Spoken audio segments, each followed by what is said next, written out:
Ја слушате програмата Низ Светото Писмо.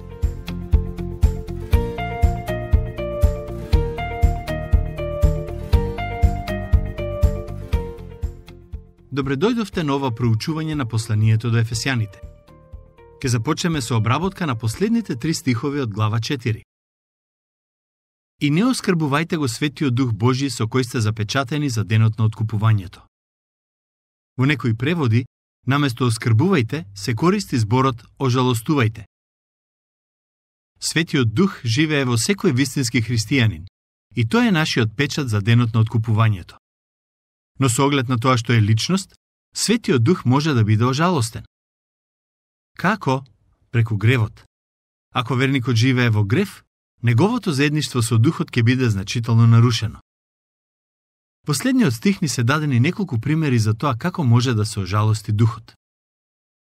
Отстранете ја подалеку од вас секоја огорченост, јарост, гнев, викање и хулење, заедно со секоја друга злоба. Ова се дел од нештата кои го жалостат Светиот Дух. Дали практикувањето на некои од овие гревови по автоматизам значи дека верникот го губи својот статус како Божјо дете?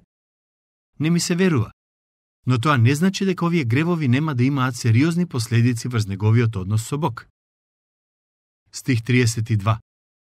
Бидете еден спрема друг добри и милосрдни, проштавајќи си еден на друг, како што и Бог ви прости во Христос. Ние не треба да се водиме според принципот око за око, туку да им простуваме на оние кои не навредиле и повредиле. Зошто? Бидејќи Бог ни прости нам во Христос. Претходниот пат почнавме со читање на глава 5, каде црквата е представена како идна невеста. Како Христови следбеници, ние сме во исчекување на тој ден, кога Господ Исус Христос ќе се врати по својата црква и ќе ја земе кај себе. Во Откровение пишува дека еден ден црквата ќе се соедини со Христос, но во ова послание читаме дека додека да дојде тој ден, ние сме повикани да чекориме во светост и духовна чистота. Моментално се наоѓаме во период кога црквата е верена за Христос. Во првите 17 стихови од глава 5, апостолот Павле пишува како треба да се однесува црквата додека е се уште верена со Христос. На некој начин, Христос преку Павле и кажува на црквата што очекува од неа. Тоа значи дека стиховите кои ќе ги обработуваме денес се однесуваат на христијанското поведение.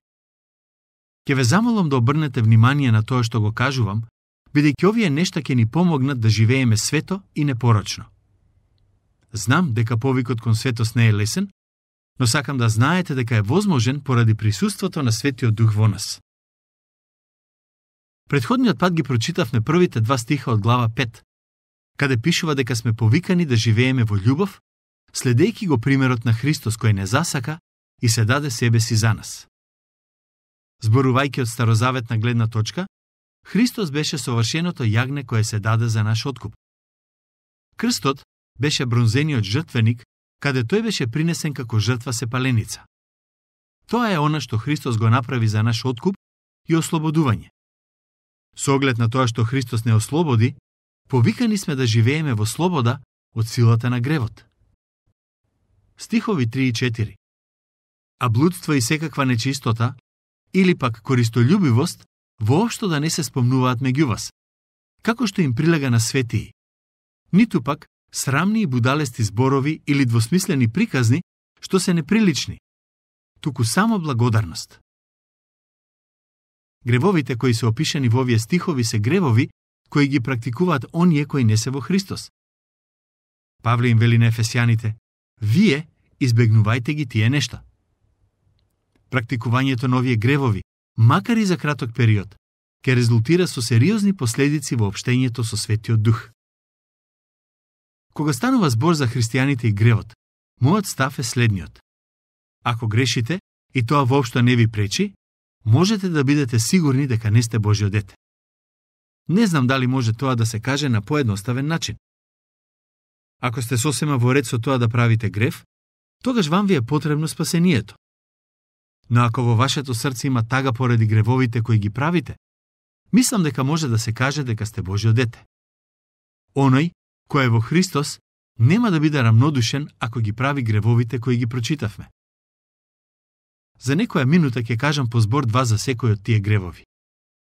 Ми се допаѓа тоа што Павле е директен и не пишува општо за гревот, туку за конкретни гревови со кои се бореле христијаните во Ефес. Сметам дека такви треба да бидат и нашите исповеди пред Бог. Кога доаѓаме кај Него да не велиме Боже, прости ми ги гревовите. Туку, Боже, прости ми што оговарам. Или, прости ми што се водам според телесните страсти и слично. Исповедта на гревовите е еден од начините на кои се бориме против нив.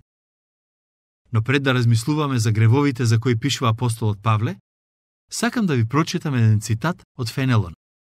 Слушнете што вели тој за исповедта. Кажи му на Бог се што ти лежи на срцето.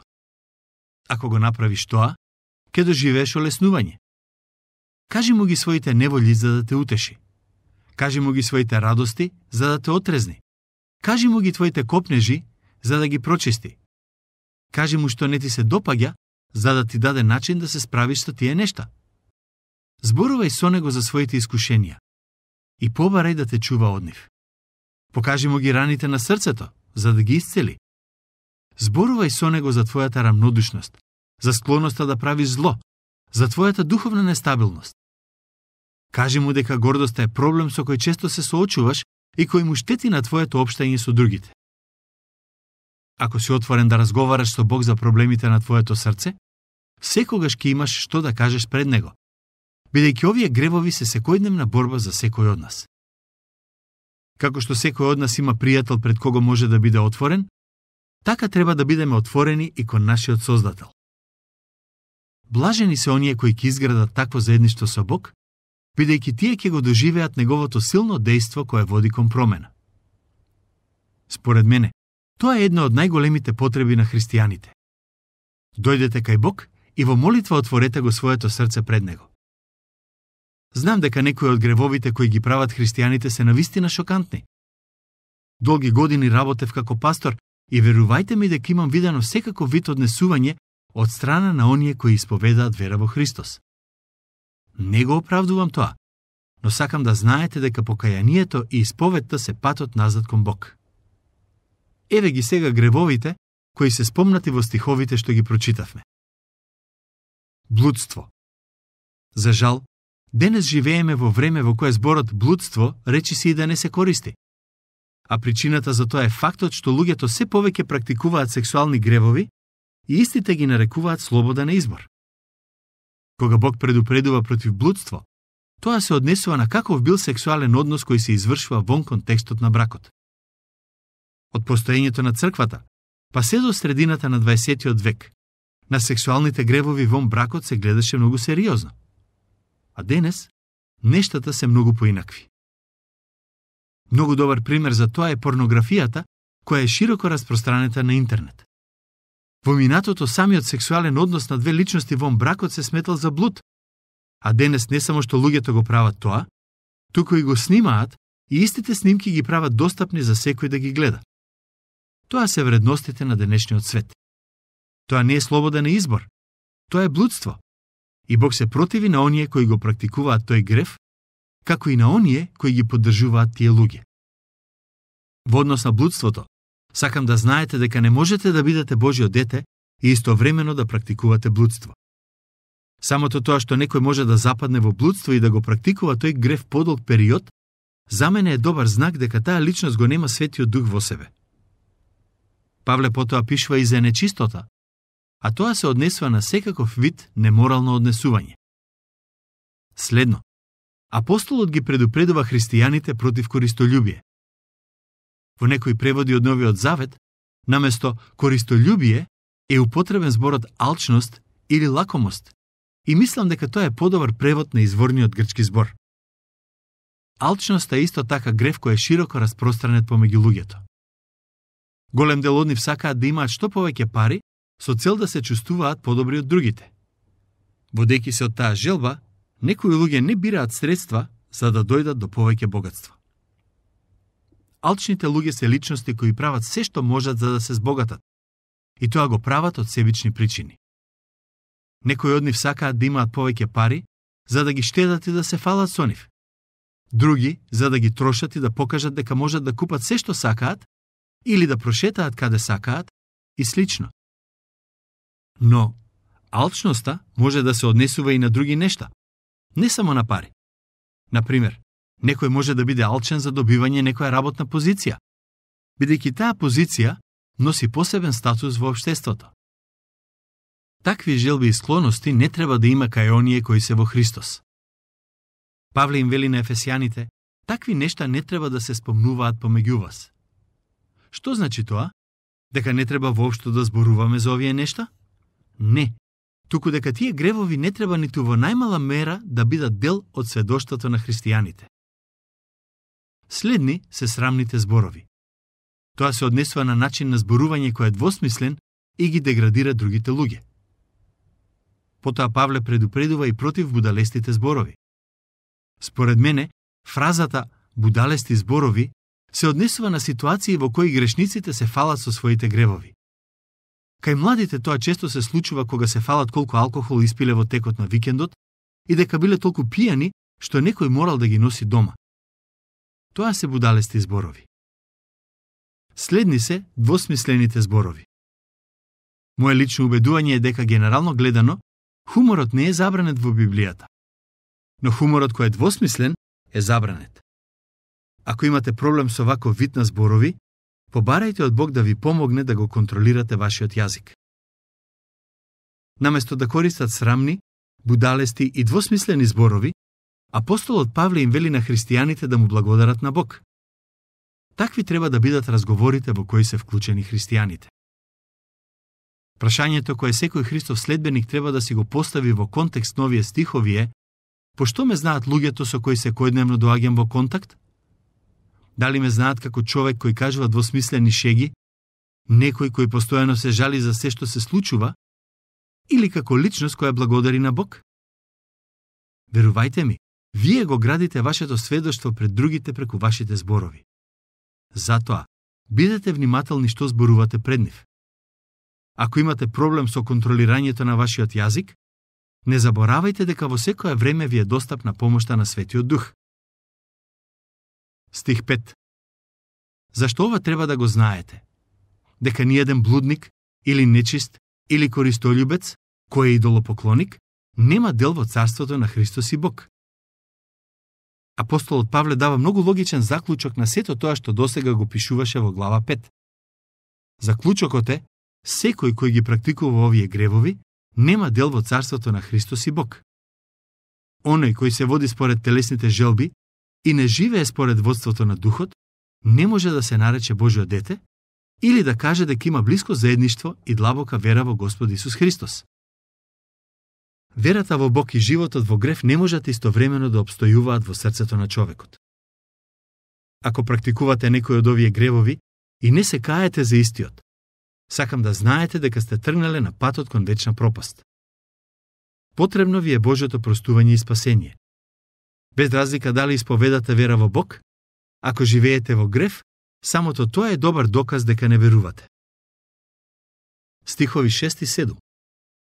Никој да не се мами со празни зборови, зашто поради нив доаѓа гневот Божи врз синовите на непокорноста. Затоа, не станувајте нивни соучесници.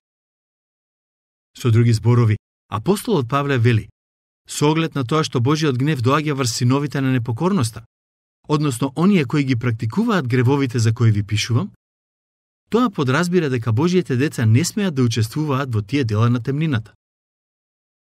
Мора да има јасна разлика помеѓу однесувањето на Христовите следбеници и сите останати луѓе. Божите деца се повикани да живеат во светост. Во 1 Коринтијаните 11, 31 и 32 Павле вели: зашто, ако бевме се испитувале сами себе, тогаш немаше да бидеме осудени. Но судејки не, Господ не превоспитува, за да не бидеме осудени заедно со светот. Доаѓа ден кога Бог ќе го суди светот, односно сите луѓе кои живеат во грев. Ако некој се нарекува Божјо дете или вистински христијанин, а ги практикува гревовите за кои досега размислувавме, можете да бидете сигурни дека таа личност ќе биде судена од Бог. Немојте да мислите дека на Бог му е важно само да ја исповедате христијанската вера. Секој кој ја исповеда верата се обврзува и да ја живее. Дали живеете според тоа што го исповедате? Стихови 8 до 10. Вие некогаш бевте темнина, а сега сте светлина во Господ. Живејте како деца на светлината. Зашто плодот на светлината се состои во се што е добро, праведно и вистинито. Одлучете се за она што му е мило на Бога. Павле повторно ги подсетува христијаните какви беа пред Христос да ги спаси. Тие не само што живееја во темнина, тие беа темнина. Неспасените луѓе не живеат во темнина. Тие се темнина. Причината зошто Павле вели дека неспасените луѓе се темнина е бидејќи во нив ја нема Божјата светлина. Кој е плодот на светлината? Како можеме да препознаеме дали некој ја има Господовата светлина во себе? Павле вели, таквите луѓе се стремат кон добрина, праведност и вистина, кон тоа што му е мило на Бог. Со други зборови, тоа значи дека оние кои се во Христос сакаат да му угодат на Бог и да ја следат неговата волја. За разлика од нив, оние кои не се Христови живеат за да им угодат на своите страсти. Некој можеби ќе праша, а што значи да се следи волјата на Бог? Одговорот на ова прашање може да биде многу долг, но општо гледано подразбира живеење според Светото Писмо. Ако сакате да ја знаете Божјата волја, почнете да ја читате Библијата. Ако сакате да живеете според Божјата волја, почнете да се молите и да барате од Бог сила за тоа. Кога Павле вели дека треба да живееме во светлина, тоа се однесува на секој ден од неделата. Не само во недела кога се оди во црква.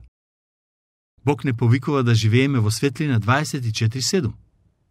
Знам дека тоа не е лесно, но со силата на Светиот Дух кој живее во нас, е возможно. Стихови 11 до 13. Не учествувајте во бесплодните дела на темнината, туку изобличувајте ги. Зашто за она што го прават скришум, срамно е и да се зборува. А се што е изобличено, светлината го прави јавно. Бидејќи се што е јавно, светлина е. Не смееме да имаме учество во бесплодните дела на темнината. Божјото дете нема ни да сака да ги прави тие дела. А што значи да се изобличуваат бесплодните дела на темнината? Тоа не значи дека треба да бидеме дежурни полицајци по морал и етика. Но, кога ќе се соочиме со делата на темнината во нашиот живот, или во животите на тие кои ги сакаме, да можеме на збор и дело да покажеме што значи да се живее во светлина. Моje лично убедување е дека е добро да ги изобличуваме делата на темнината со нашите зборови, но да не заборавиме тоа да го покажеме и со нашите дела. Верувајте ми, ако луѓето забележат дека постојано им замераме за нивните гревови, а при тоа не покажуваме подобар пример со нашите животи, само прашање на време е кога ќе престанат да не слушаат и ќе не сметаат за нерелевантен фактор во нивниот живот. Така што, сметам дека во однос на овие нешта треба да бидеме мудри и да бараме од Бог проникливост како да постапиме во секоја конкретна ситуација. Во однос на гревот, нашиот повик како следбеници на Исус Христос е двоен. Прво, да се држиме настрана од гревот. Второ, по Божја милост да им помогнеме на оние кои живеат во грев да сватат дека се тргнати по лош пат, да се покајат и да тргнат по Божиот пат. Тоа е една од причините зошто црквата е оставена да постои и функционира на овој свет. За да биде сведоштво, како со зборови, така и на дело. Следниот пат ќе продолжиме со обработка на глава 5. Дотогаш, Бог нека ве благослови.